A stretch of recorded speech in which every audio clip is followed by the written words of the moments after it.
Isang pamilya nalula ng tricycle sa daan, stranded nang bumuhos ang malakas na ulan. May sasaklolo kaya sa gitna ng peligro. Sa gitna ng kahit anong unos, may isang katangian ang mga Pilipino na hindi natitinag ng masamang panahon.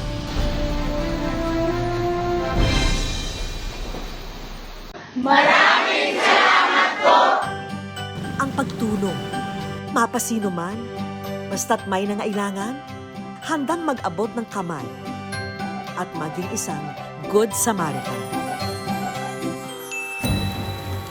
Tulad na lang sa video nito, kung saan isang pamilyang lula ng tricycle ang naipit sa hagupit ng Bagyong Inday habang nasa malawak na daan.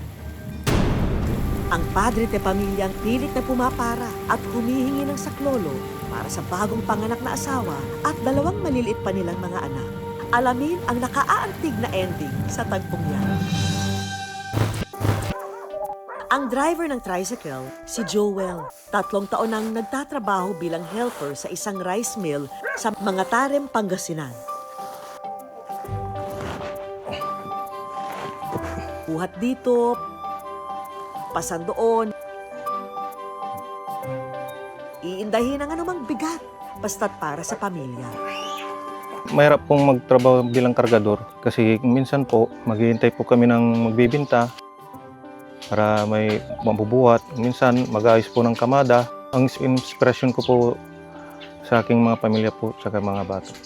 Pero mas nasubok daw ang kanilang katatagan nitong Marso nang ang maselang pagbubuntis ni Jodeline sa kanilang bunso inauwi sa emergency C-section. Placenta previa po kasi unang lumabas po sa akin is dugo po. Hindi po ako nag-labor. Kaya na-emergency CS po ako noon. Nailigtas naman ang bata, pero dahil sa mga gastusin sa ospital at recovery, patong-patong na sakripisyo ang hinarap ng mag-asawa. Bahain din daw sa kanilang lugar. Kaya bilang paghahanda sa bagyo, bumiyahe ang mag-asawa bit-bit ang kanilang mga anak para sana kumuha ng kahinging kawayan para sa inaayos nilang bahay. Pero bandang alas 5:30 ng hapon, nang biglang bumuhos ang napakalakas na ulan at hangin na dala ng Bagyong Inday. At dahil nasa gitna ng highway at walang mga kabahayan na masisilungan, na stranded ang kanilang tricycle matapos mabasa ang spark plug nito. Tumigil po yung tricycle, nagising po yung panganay ko po, tsaka naramdaman niyo pong umaalog yung tricycle, kaya umiyak po siya. Nung time na yon, hindi ko na po iniisip yung sarili ko. Ang inuna ko na lang po mga pamilya ko. Taas baba ko na lang po yung kamay ko. Kung sino po yung tumigil po sa tapat, yun na lang po. Makalipas ang halos 10 minuto, dumating ang isang van na huminto sa gilid ng tricycle para sanggain ang direksyon ng hangin at ulan. Hindi pa rin natapos ang pagtulong. Walang pag-aatubili nilang pinasakay ang mag-ina. Pinahiram ng jacket at binihisan ang sanggol para hindi mangatog sa ginaw. Cute! Isa sa mga sakay ng van, si Cindy. Nakukutom yata.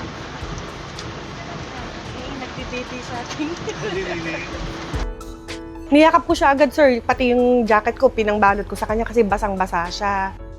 Sabi ng papa ko, ihatid na namin kayo kahit saan pa. Hindi na kami nagdalawang isip. So yun, kinonvoy namin si Kuya Joel hanggang sa bahay nila. Hinatid ng pamilya ni Cindy ang mag-iina habang sinusundan si Joel sakay ng nasirang tricycle.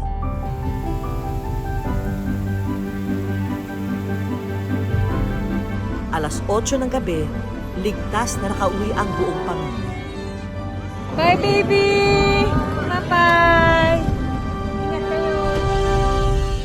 Nalamig po ako noon. Nanginginig sa takot ng ulan tsaka hangin. Hindi ko po sila kilala kung sino po mga yun. Buti naman po, hinatid po kami dito na ligtas. Dating call center agent si Cindy. Pero nang ma-diagnose ng stage 3 colon cancer ang kanyang ama, nagbago ang nakasanayan niyang buhay sa trabaho. Nag-resign lang po ako dahil po sa kalagayan ng papa ko. Dahil po nagkaroon siya ng cancer. So wala pong mag-aalaga talaga sa kanya. Kailangan kong iwanan yung anak ko. Araw-araw, si Cindy ang nag-aasikaso at nagbabiyahe sa ama patungong Angeles, Pampanga para sa kanyang chemotherapy sessions. Ang ama ng araw niya mismo ang nagsabing hintuan at tulungan ang pamilya ni Joel noong nakita nilang kailangan nila ng tulong. Oh, sa kanya. Takpan mo daw siya. Nang mag-viral ng araw ang video ni Cindy, nakarating ito kay Joel at nag-iwan pa siya ng pasasalamat.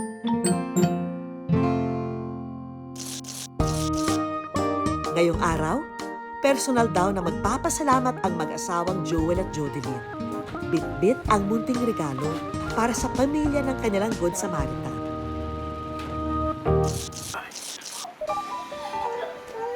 Ma'am, ito po yung kapalit po ng pagtulong niyo po sa akin nung time na yun.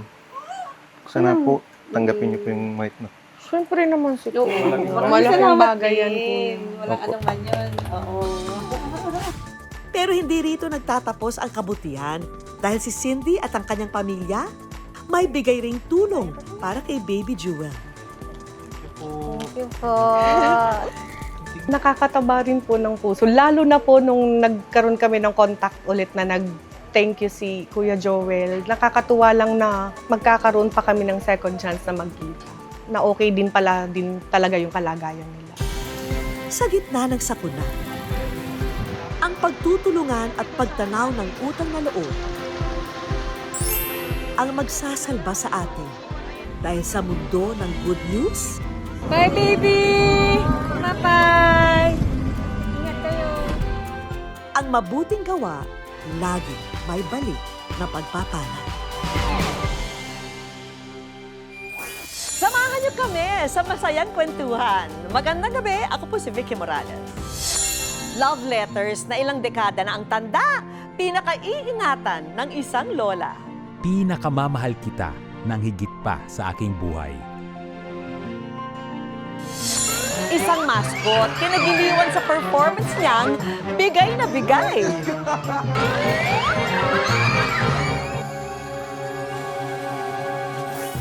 Ang pinakatago-tagong yaman ng isang lola, hindi pera o alahas, kundi mga love letter mula sa asawa. To my dearest Norma, ipagpatawad mo sana ang paggambala ko sa iyong ito. Kapag kita ay kaharap, ay hindi maipagtapat sa iyo ang aking niloloob, kung kaya sa liham ko na lang ipagtatapat. Pinakaiibig kita at pinakamamahal kita ng higit pa sa aking buhay. Love, Danny Boy. Kay tamis nga namang mapag-alaya ng pag-ibig, lalo na't nagmula sa puso at isinulat ng kamay sa isang liham. Kilalanin ang dalawang nagmamahalan sa likod ng love letter na yan.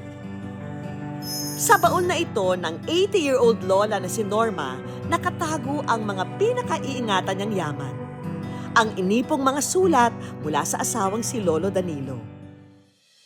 Taong 1961, nang unang maging magkaibigan ang nooy 15 anyos na si Norma at 17 anyos na si Danilo. Sa isang club na kinabilangan ng mga teenager na mahilig magtipon pagkatapos ng eskwela. Nagwapuhan ako. At saka ang kinis niya noon. Crush ba tawag doon? Yung parang gusto mo siyang makita. Ganon. Crush ba yun? Hindi ko kasi alam yung mga ganon eh. Dudungaw na ako. Aabangan ko na siya. Hindi raw dumadamove si Danilo sa harap ng kanilang mga kaibigan. Pero mahiyain man, masugid naman daw siya kung dumalaw sa bahay ng dalaga. Kaya pagdating ng hapon, pag labas niya, labas ko, pupunta na sa amin yun. Tapos may sulat na naman dumating. Pasensya ka na, Ika, kung palagi akong pumupunta sa inyo. Baka Ika, ikaw yung naiinis na. Kaya lang, Ika, gusto kong makikita ka. At para maipagtapat ang kanyang nararamdaman, si Danilo, idinaan din ito sa sulat. Siyempre, kikiligin ka. Siyempre, parang masarap sa pakiramdam mo yung ganon. Naghintay pa ako ng kung ilang buwan. Matyagang nanuyo si Danilo hanggang ang dalaga sumasagot na rin sa kanyang mga liham. Pero dahil ang lola nyo, dalagang Pilipina, umabot lang naman ng mahigit 3 taon ang kanilang ligawan. Noong sabi mo, sasagutin mo ako noong December, parang pamasko mo sa akin. Sabi ko, teka muna, baka maghintay-intay ka pa. Kaya noong Valentine's, noong ko siya sinagot, harapan, tinatuwa siya sa wakas. Sa wakas, nakuha ko rin ng sagot. Masaya man ang buhay pag-ibig. May hinanakit naman daw si Norma noon sa pamilya dahil sa plano ng inang mag-asawa ulit. Ang naging solusyon nila, magtanan na. Noong Sabado yun Sabado kami umalis pagkaraan sa trabaho. Ngayon, nung kinabukasan Linggo, madaling araw pa merong kumakatok doon sa alin niya, titiyahin niya, na tatay pala niya. Sinundo sila ng kanilang magulang at kalaunan na pagpasyahan daw nilang ipakasal na ang dalawa para hindi na magtanan. Pero inilihim daw nila ito noon sa pinagtatrabahuang pabrika. Nang mabuntis, nagdesisyon na si Lola Norma na tumigil sa trabaho. At kalaunan, nagbunga ang kanilang pagmamahalan ng 3 supling. Pinasok ang pagmemekaniko at pagiging construction worker. Hinanap din ng swerte sa pangingisda, pero sa kasamaang palad, nanakawan daw siya ng bangka. Hindi sumuko si Lolo Danilo at namasada ng tricycle para maitaguyod ang pamilya. Nakapagtapos sa kolehiyo ang mga anak at nagkaroon na rin ng kani-kanilang pamilya. Sa paglipas ng panahon, mga apo naman ang pinagtuunan niya ng pansin. Magchat-chat yan, ate, binilan ka na ni Lolo mo ng merienda, baba ka na. Yon, tuwing hapon po, ganun si Lolo. Ayun po, nasanay siya na, imbis na ako na lang yung bibili para sa sarili ko, binibilan niya po ako po yung naaalala niya. Sinusundo kami ng lolo namin. Malayo, Bukawi pa kami nag-aaral nun . Pero higit daw sa kasipagan ni Lolo Danilo, mas napatunayan ni Lola Norma ang pagmamahal ng asawa nang magkaroon siya ng breast cancer sa edad na 55. Yung Bible, halos ganyan sa katawan ko. Gumaling lang ako. Awa ng Diyos, dininig naman niya ako hanggang dito. Hindi raw siya iniwan sa laban ni Lolo Danilo at hinarap nila ito ng magkasama. Yung mga gawain kong magluto, magligpit ng siya gumagawa. Bago siya lumabas ng tricycle, lakasan mo magpagaling ka. Hindi ka pa mawawala sa amin. Sa pagmamahal at pananampalataya, nalagpasan nilang dalawa ang malaking dagok na ito ng magkasama. Hanggang sa pagtanda, magkasangga. Pero taong 2024 daw nang dumating ang pinakamalaking dagok sa buhay ng mag-asawa. Si Lolo Danilo kasi tinamaan ng pneumonia at sakit sa kidney. Ang akala raw nilang check-up lang, nauwi sa bangungot nang hindi na pinauwi ng ospital si Lolo Danilo at 1 linggo lamang matapos nito, siya'y pumanaw. May binitawan pa siya salita na, intayin mo ako ha. At uuwi ako. Hindi nangyari. Masakit. Dahil paalam niya, uuwi siya. Tapos hindi nangyari. Sa tulong ng kanilang pamilya, unti-unting kinaya ni Lola Norma ang pagkawala ng asawa. Wala na po si Lolo, parang madami pa rin po kami, maingay pa rin po kami. Tapos hindi po maramdaman ni Lola na mag-isa lang siya, ganon. Kaya gano'n na lang ang pagpapahalaga ni Lola sa mga naitagong sulat ni Lolo sa kanya. At ang sinimula ni Lolo Danilo na pagsulat ng liham, ipagpapatuloy daw ng kanilang mga apo para kay Lola Norma. Dearest Lola, thank you sa lahat ng ginawa niyo para sa amin. Mula kay Lolo, sa mga anak mo, at sa amin na ngayong mga apo mo. Hindi madali, pero kinaya at patuloy na kinakaya. Always remember po that we are here for you parati. Hindi po ako magsasawang kulayan kayo ng buhok. tiisin nyo na lang po yung mga pang-iinis ko sa inyo. Kapag po may ipapasabay kayo sa grocery, bibilin ko pa rin po. I love you, La. At sa nalalapit na second death anniversary ni Lola Danilo sa July 27, si Lola Norma naman daw ang magsusulat ng liham sa pinakamamahal na asawa. At hindi man daw ito personal na matatanggap ni Lolo, ipararating pa rin niya ito sa langit. Tay, alam ko na masaya ka na diyan sa kinaroroonan mo ngayon. Huwag mo akong intindihin dahil hindi naman ako pinababayaan ng mga anak natin. Alam ko na darating ang araw na magkakasama tayo diyan sa with our Lord Jesus Christ. Nami-miss ko na ang iyong mga pag-aalala sa akin. Miss na kita and I love you so much. Sa bawat liham na iniwan ni Lolo para kay Lola, muling nabubuhay ang mga alaala ng isang pag-ibig na pinatatag ng panahon. At sa bawat letrang kanyang binabasa, muli siyang pinatatatag ng pagmamahal na iniwan nito. Isang pag-ibig na baon-baon niya hanggang sa muli nilang pagkikita. Kahit daw mamasyal ka sa mall ng walang pera, kung ganitong mascot naman ang iyong makikita, uuwi kang masaya.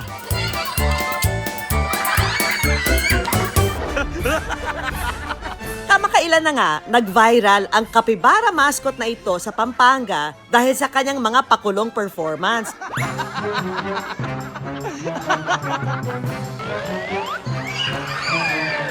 Na pag-tumbling at pag-headstand. Ha? Paano? Pag nakikita namin siya, mas na-enjoy namin siya. Na-amaze. Kasi laki pala niya eh.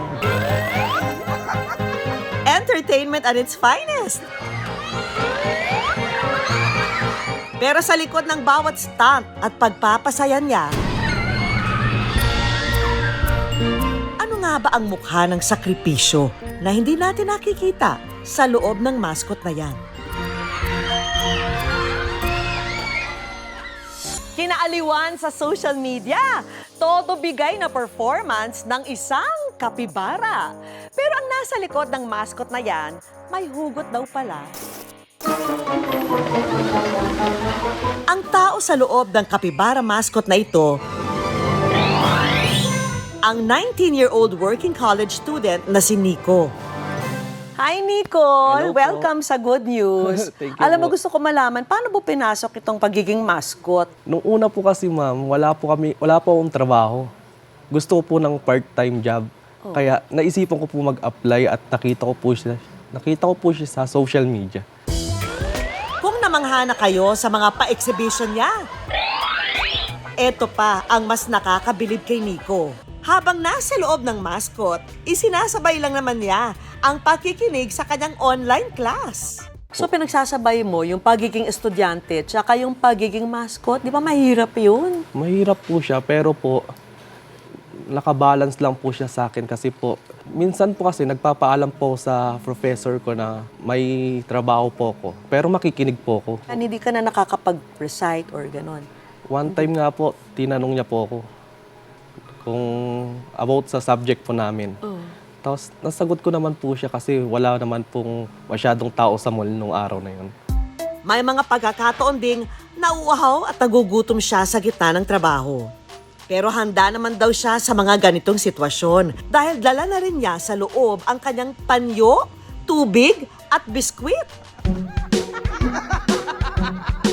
Nang araw na mag-viral si Nico, nag-isip lang daw siya ng ibang paandar para magpasaya. Pag tatumbling lang po ako, hindi ko po nakikita kung ano reaction nila, ganyan. Pero naririnig po ang ingay na tumatawa sila, ganyan. At para sa mga nalito at nag-alala sa stunt niya, it's a prank lang daw.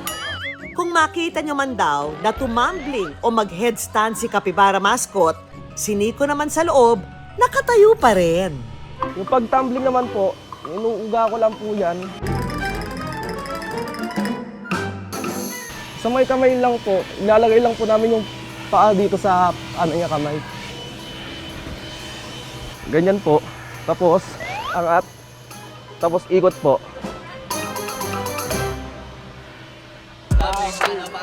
Bukod kay Nico, may iba pa siyang mga kasamahan.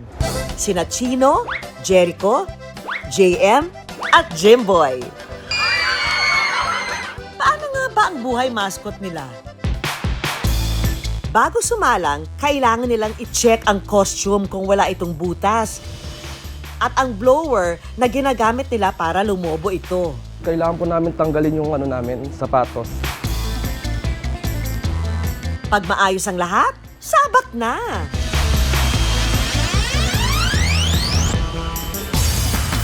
Nandito na po sa loob. Sa kada punas ng pawis, worth it naman daw dahil sa mga naguhulog sa kanilang tip box.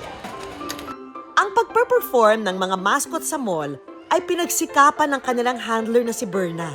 Dati niya rin itong trabaho. Nag-start po kasi ako since 2021 pa.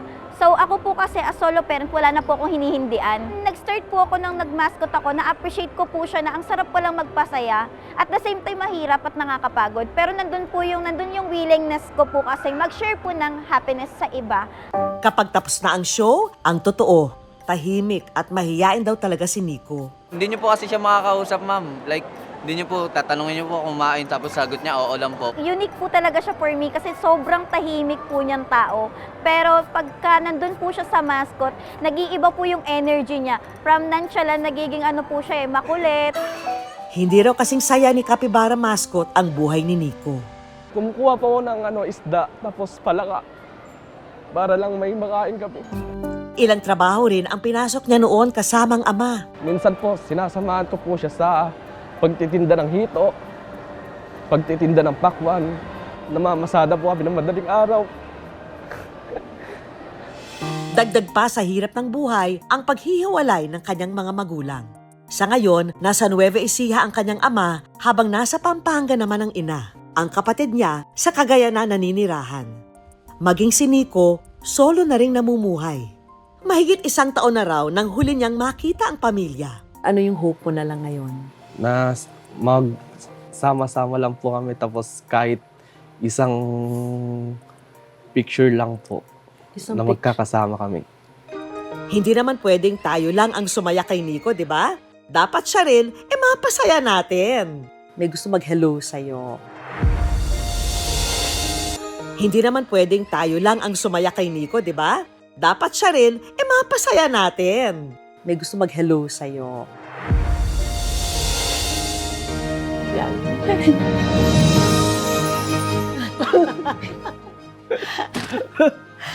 Dito tayo. Oh, happy? Kasama pala si Papa. Ay, nakakatuwa. Kaya po, nagsama po kasi ng buhay. Yun talaga yung gusto niya mangyari. Sabi niya, bis na naririnig niyo kanina yung interview niya. Talagang kayo yung hinahanap-hanap niya. Ano gusto niyo sabihin sa anak niyo? Masipag nitong anak niyo. Proud po ako sa kanya po. Proud naman po kami sa kanya. Kasi po, sa una po talaga ayaw namin siyang mag-work po kasi. Kasi po sabi, mahihirapan ka. Sabi po namin sa kanya. Hindi kakayanin namin ba? Sabi niya, pa makatulong ako. Sabi niya sa akin. Ano gusto mo sabihin sa kanila? Thank you po Sabihin dahil mo sa daddy mo. nakasama ko po sila ngayon. Ngayon siguro po yung Gusto mong naging sabihin? tulay mo siguro.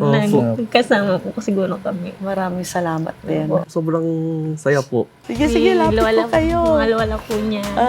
Narito rin ang iba mong kamag-anak, Nico. Time for a family photo.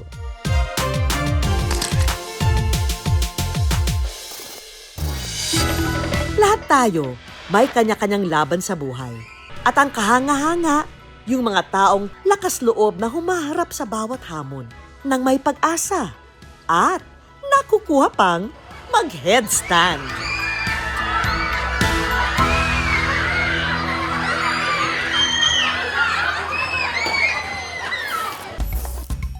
At abangan sa good news. Sa lahat ng klase ng sinigang, ito marahil ang hindi nyo pa natitikman. Sinigang pero goto? Parang sinigang, Pero yung texture niya, goto. Sana ay nagustuhan nyo ang mga handog naming kwento. Hanggang sa susunod na Sabado, ako po si Vicky Morales.